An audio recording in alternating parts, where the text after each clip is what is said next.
Ang pagsasagawa nito ay wala namang harmful effect sa kalusugan natin. However, excessive and compulsive masturbation ay pwedeng makaapekto ito sa iyong mental health concern.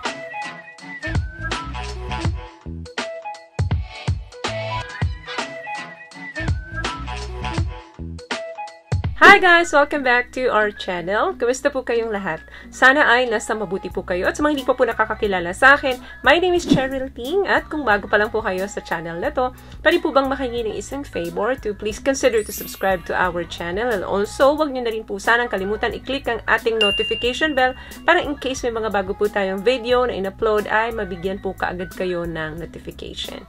And for today's video is another concerned video po. Ang sabi niya is, may effect po ba ang too much masturbation sa health and how to avoid?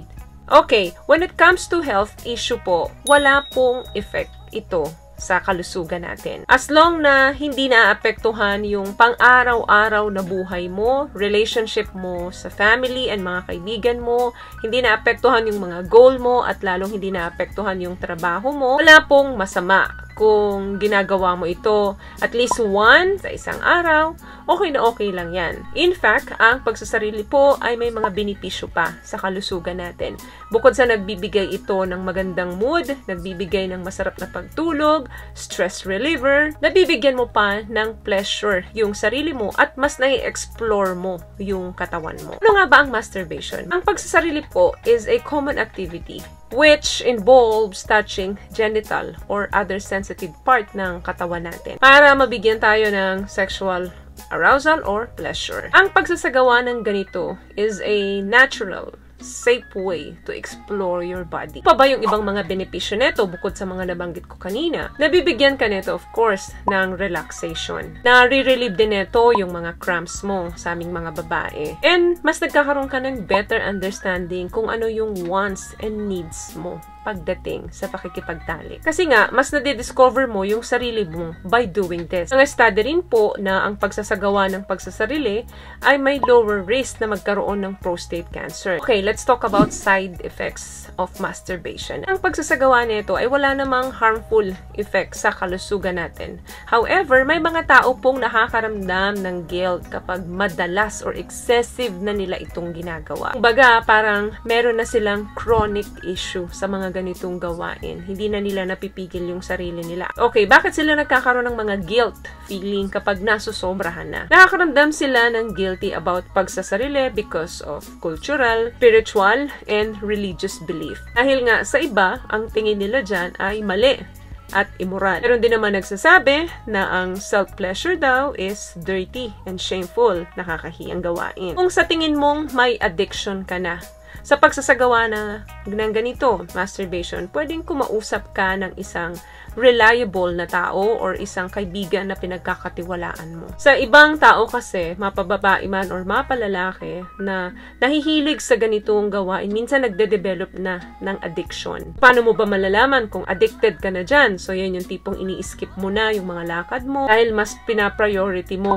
yung gawain ganito. Mas binibigyan mo siya ng oras. So, nagka-cancel ka na ng mga plans dun sa family and friends mo kasi nga may nakaschedule ka na. And also, namimiss mo na rin yung mga important na events sa buhay mo. At kung meron ka namang romantic relationship, pwede na rin itong maapektuhan dahil mas pina-priority mo pa yung gawain na magsarili ka kesa makipagtalik sa kanya. Kasi nga, comfort zone mo ang gawain ganito. At doon naman sa mga walang karelasyon, pagka nasanay kayo dyan, bumababa po ang self-esteem natin. Kapag excessive na yung gawain ganito, nakakababa din ng self-confidence yan to the point na iniisip mo na kayang-kaya mo naman pala mag-survive kahit wala kang partner. But the truth is, mababa na yung self-confidence mo. Kaya ayaw mo na makipag-mingle sa opposite sex mo. Kung gusto mong mabawasan yung pagkahilig mo sa pagsasarili mo, kailangan i-stop mo or bawasan mo yung mga bagay na nakakapag-trigger sa'yo.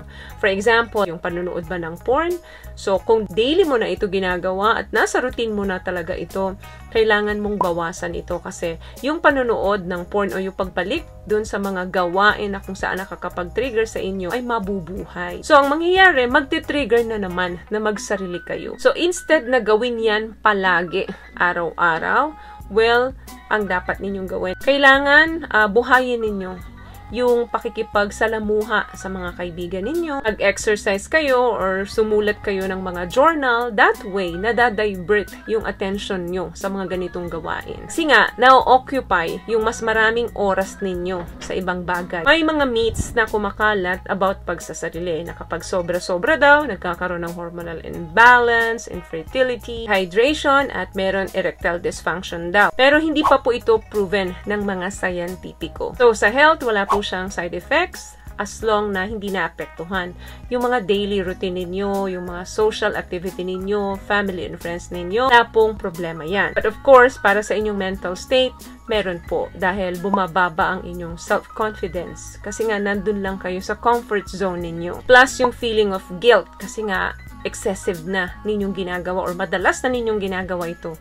So, tumataas yung guilt feeling ninyo. Maybe because naapektuhan yung inyong cultural and religious belief. Kaya, gawin lamang ito ng moderation dahil alam naman po natin na lahat ng sobra at kulang ay pwedeng maka-apekto sa atin. So, yun lamang guys ang video natin for today. I hope nakatulong po ang mga tips na pinag-usapan natin dito. At kung nagustuhan niyo po ang ating video, please give it a thumbs up, comment down below, and also share this video na rin po sa mga kaibigan na sa tingin nyo matutulungan ng video natin. Once again, palagi po kayong mag-iingat at palagi po kayong manalangin. Thank you guys for watching and see you on my next one. Always love yourself and be a blessing. Bye!